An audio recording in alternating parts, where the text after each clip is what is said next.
আসসালামু আলাইকুম। বাংলা সংবাদে সবাইকে স্বাগত জানাচ্ছি। আমি চিন্তিয়া হক। শুরুতেই সংবাদ শিরোনাম।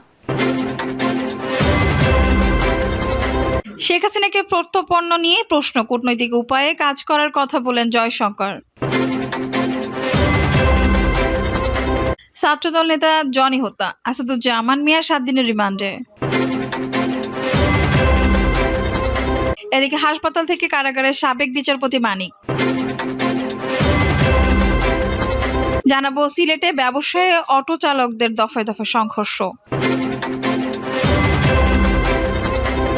এবং সর্বশেষ জানাবো তেলের দাম নেমেছে $70। হঠাৎ এতটা কমার কারণ কি? দর্শক শুনছিলেন সংবাদ শিরোনাম, এখন বিস্তারিত। শেখ হাসিনাকে প্রত্যর্পণ নিয়ে প্রশ্ন, কূটনৈতিক উপায়ে কাজ করার কথা বললেন জয়শঙ্কর। বাংলাদেশের সাবেক প্রধানমন্ত্রী শেখ হাসিনাকে দেশে ফেরত পাঠানোর বিষয়ে ভারতের পররাষ্ট্রমন্ত্রী এস জয়শঙ্করকে প্রশ্ন করা হয়েছে। জবাবে তিনি বলেছেন, তারা বাংলাদেশের বর্তমান সরকারের সঙ্গে কাজ করছেন। এটি তারা কূটনৈতিক চ্যানেলের মাধ্যমে করেন। স্থানীয় সময় গত মঙ্গলবার জার্মানির বার্লিনে এক যৌথ সংবাদ সম্মেলনে করা প্রশ্নের জবাবে জয়শঙ্কর এ কথা বলেন। জার্মান পররাষ্ট্রমন্ত্রী আনালেনা বেয়ারবকের সঙ্গে বৈঠকের পর এই যৌথ সংবাদ সম্মেলন করা হয়। সংবাদ সম্মেলনে এক সাংবাদিক ভারতে আশ্রয় নেওয়া বাংলাদেশের সাবেক প্রধানমন্ত্রী শেখ হাসিনাকে দেশে ফেরত পাঠানোর বিষয়ে প্রশ্ন করেন।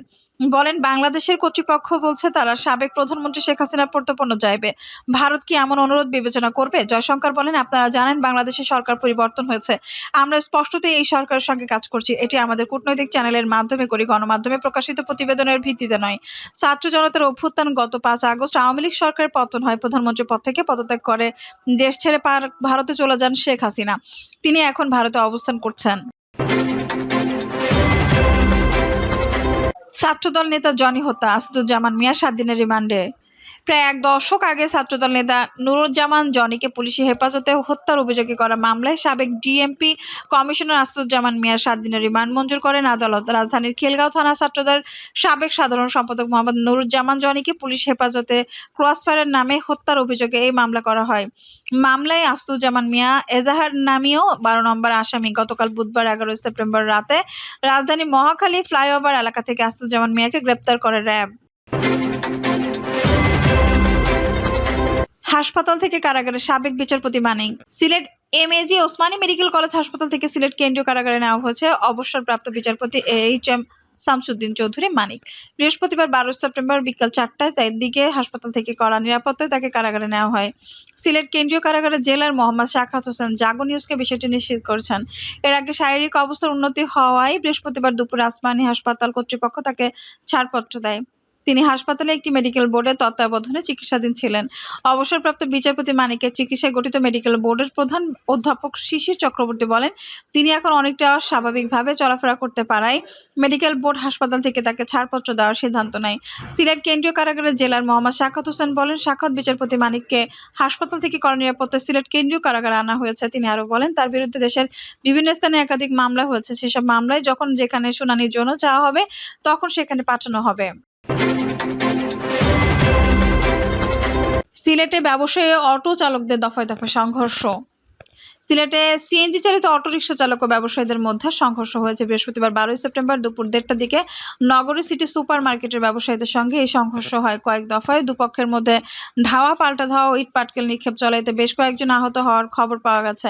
এছাড়া কয়েকটি অটোরিকশা ও একটি প্রাইভেট কার ভাঙচুর করা হয়েছে। বর্তমান বন্দরবাজার এলাকায় থমথমে অবস্থা বিরাজ করছে। পরিস্থিতি নিয়ন্ত্রণে ঘটনাস্থলে রয়েছে পুলিশ। প্রত্যক্ষদর্শীরা জানান, সিএনজি চালিত অটোরিকশা পার্কিং করাকে কেন্দ্র করে সিটি সুপার মার্কেটের ব্যবসায়ী সঙ্গে অটো চালকদের বাকবিতণ্ডা হয়। এই সময় অন্য ব্যবসায়ী ও চালকরা এগিয়ে এলে দুই পক্ষের মধ্যে সংঘর্ষ শুরু হয়। পরে ব্যবসায়ীরা বেশ কিছু অটোরিকশা ভাঙচুর করেন। এক পর্যায়ে ব্যবসায়ীদের ধাওয়ায় চালকরা পিছু হটেন। খবর পেয়ে পুলিশ ঘটনাস্থলে আসে। তবে দুপক্ষের লোকজন মুখোমুখি অবস্থানে রয়েছে। অটোরিকশা চালকের বলছেন, সিটি সুপার মার্কেটের সামনে একজন চালক গাড়ি পার্কিং করেছিলেন। এই সময় একজন ব্যবসায়ীর দোকান থেকে রাস্তায় পানি ফেললে চালকের উপর পড়ে। এতে ওই চালক প্রতিবাদ করে, ব্যবসায়ীরা তার উপর চড়াও হন। এরপর দুই পক্ষের মধ্যে সংঘর্ষ হয়। সিলেট জেলা সিএনজি চালিত অটোরিকশা শ্রমিক ইউনিয়নের সভাপতি জাকারিয়া আহমেদ বলেন, একজন অটোরিকশা চালক সিটি সুপার মার্কেটে সামনে গাড়ি পার্কিং করে ব্যবসায়ীরা মারধর করেন। এতে ওই শ্রমিকের মাথা ফেটে গেলে অন্য শ্রমিকরা প্রতিবাদ করতে যায়। এ সময় মার্কেটের অন্য ব্যবসায়ীরা এসে হামলা চালায়। ব্যবসায়ীরা অন্তত 30-35টি গাড়ি ভাঙচুর করেছেন। এতে 30-40 জন শ্রমিক আহত হন। আহতরা সিলেট এনএনজি ওসমানী মেডিকেল কলেজ হাসপাতালে চিকিৎসা নিচ্ছেন। ব্যবসায়ীদের হামলায় তিনি নিজেও আহত হয়েছেন বলে দাবি করেন সিলেট মেট্রোপলিটন পুলিশের অতিরিক্ত উপকমিশনার মোহাম্মদ সাইফুল ইসলাম। বলেন, অটোরিকশা চালক ও ব্যবসায়ীদের মধ্যে সংঘর্ষের ঘটনা ঘটে, কয়েকজন আহত হয়েছেন। বেশ কয়েকটি অটোরিকশা ভাঙচুর হয়েছে। বিষয়টি সমাধানে দুপক্ষকে নিয়ে আলোচনা চলছে। তেলের দাম নেমেছে $70। হঠাৎ এতটা কমার কারণ কি? বিশ্ববাজারে অপরিশোধিত তেলের দামে রেকর্ড পতন হয়েছে 2021 সালের পর চলতি বছরের সেপ্টেম্বর মাসে আবার আন্তর্জাতিক বাজারে অপরিশোধিত তেলের দাম প্রতি ব্যারেল $70 নিচে নেমেছে।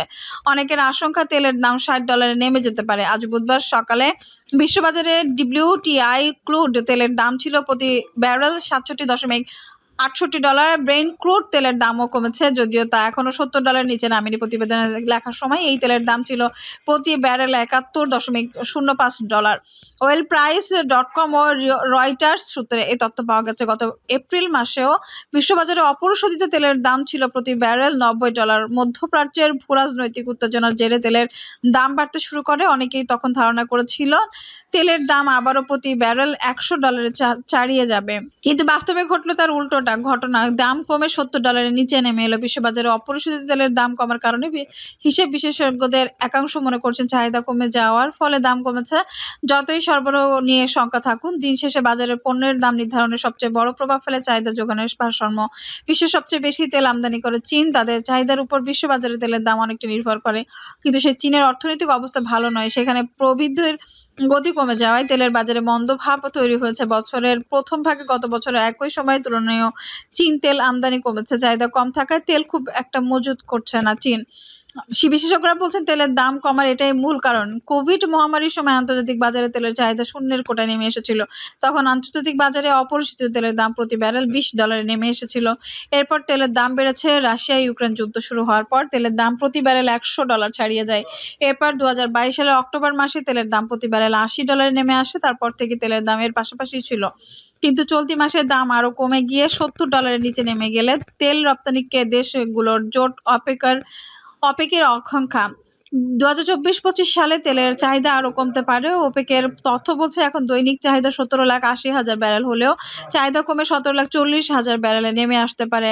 অ্যাঙ্গোলা, আলজেরিয়া, ইরাক, ইরান, যুক্তরাষ্ট্র আরব আমিরাত, কুয়েত, নাইজেরিয়া, ভেনেজুয়েলা, লিবিয়া, সৌদি আরব, গ্যাবন, ইকুয়েটোরিয়াল গিনি, এই 12 দেশে নিয়ে গঠিত জোট ওপেকার ওপর মূলত নির্ভর করে বিশ্ববাজারে তেলের দাম কতটা বাড়বে বা কমবে। চাহিদা কমলেই ওপেক অপরিশোধিত তেলের উৎপাদন ও সরবরাহ হ্রাস করে। গত এক বছরের বেশি সময় ধরে তারা তেলের উৎপাদন হ্রাস করেও বাজারে দাম খুব একটা বাড়াতে পারেনি। তবে ওপেক ও সহযোগী দেশগুলো আগামী বছর অপরিশোধিত জ্বালানি তেলের উত্তোলন বাড়াতে পারে বলে জানা গেছে। Asia Pacific petroleum conference SNDP global community ইনসাইডের গবেষণা বিভাগের ভাইস প্রেসিডেন্ট জিম বুরখার্ড এই কথা বলেছেন। ওপেক ও সহযোগী দেশগুলো অক্টোবর ও নভেম্বর মাসে অপরিশোধিত জ্বালানি তেলের উত্তোলন বাড়ানোর সিদ্ধান্ত নিয়েছিল, কিন্তু তেলের দাম $70 নিচে নেমে যাওয়ায় তার উত্তোলন বৃদ্ধির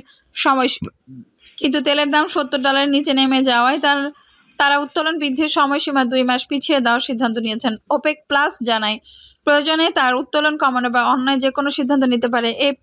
APPEC-তে বহুজাতিক কোম্পানি ট্রাফিকারগুলোর তেল বিভাগের প্রধান বেন লালুক বলেন, বিশ্বের দ্বিতীয় বৃহত্তম অর্থনীতি চীনের চাহিদা কমে যাওয়ার কারণে জ্বালানি তেলের বাজারে রীতিমতো উদ্বেগ তৈরি হয়েছে। শিগগিরই বিশ্ববাজারে অপরিশোধিত জ্বালানি তেলের দাম প্রতি ব্যারেল $60 নেমে যেতে পারে। এমনকি ওপেক ও সহযোগী দেশগুলো উত্তোলন না বাড়ালে বাজারে চাহিদা চেয়ে সরবরাহ বেশি হয়ে যেতে পারে। দর্শক, এই ছিল এখনকার সর্বশেষ সংবাদ। নিউজটি ভালো লাগলে অবশ্যই একটা লাইক দিন, কমেন্টে আপনার মূল্যবান মতামত জানান। সবসময় আমাদের পাশে থাকতে সাবস্ক্রাইব করে বেল বাটনটি অন করে রাখুন। ধন্যবাদ।